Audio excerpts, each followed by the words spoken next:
You have all probably seen a green and yellow tractor ripping apart a field in the spring or hauling a grain cart in the fall, like this one here. A select few of you have probably even been in one and operated one, and seen how technology has advanced in recent years. Because of these developments, farmers and local repair shops have had difficulty repairing their equipment in a timely manner that they could normally do on older equipment. In some states, there is an ongoing lawsuit against John Deere and other equipment dealers titled Right to Repair, which is essentially fighting for the right for farmers to have access to repair their own equipment if they see fit. Since I have done extensive research on this issue and operate John Deere equipment on a daily basis, I am able to understand this issue and inform others.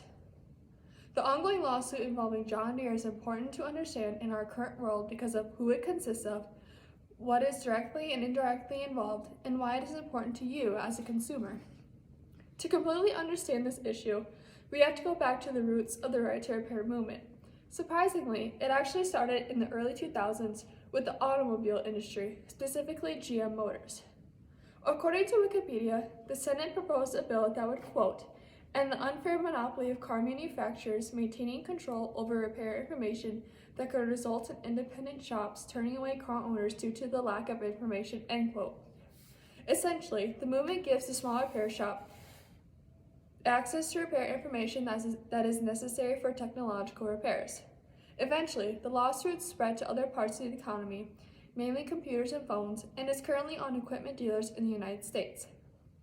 Todd Neely, a DTN staff reporter, states that what started as a single lawsuit in Illinois against John Deere over their right to repair has now spread like wildfire. Many equipment manufacturers are going through the same lawsuit, like Case IH and Caterpillar, but since John Deere is the largest dealer in the United States, they are receiving the most attention for this lawsuit. What does this mean for farmers and repair shops across America? Many have turned to purchasing older equipment that is not as advanced as the newer models that John Deere has come out with. Others have turned to another type of repair, hacking. Kyle Schwarting, a farmer in rural Nebraska, has done just this.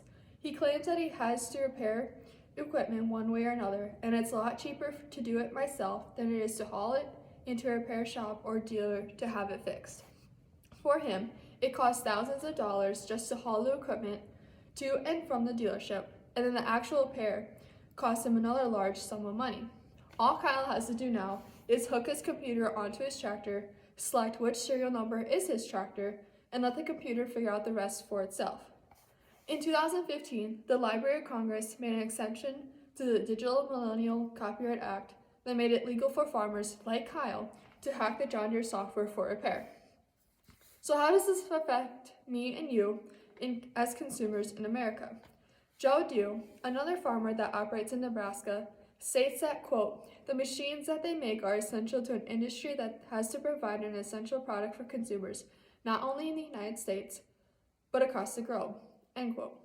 It is no secret that farmers produce a lot of food in the United States, with one farm averaging 166 families fed according to the Voice of Agriculture website. With a growing world population, it is essential for farmers to become more efficient with their production and machinery. However, if repairs are too costly and time-consuming, there is a hazard of loss of production. If too much of this occurs, prices on products will eventually be affected across the globe, making it even harder for consumers to purchase essential materials that are already hard enough to buy. In conclusion, the Right to Repair Act is an ongoing lawsuit of rural farmers taking action against John Deere and other equipment manufacturers over the ability to freely repair equipment. This topic is very important because of what the lawsuit actually consists of, how it affects farmers and small repair shops, and how it indirectly affects consumers locally, nationally, and globally. Thank you for taking time out of your day to listen to this speech, and I hope you learned something new about the agricultural world.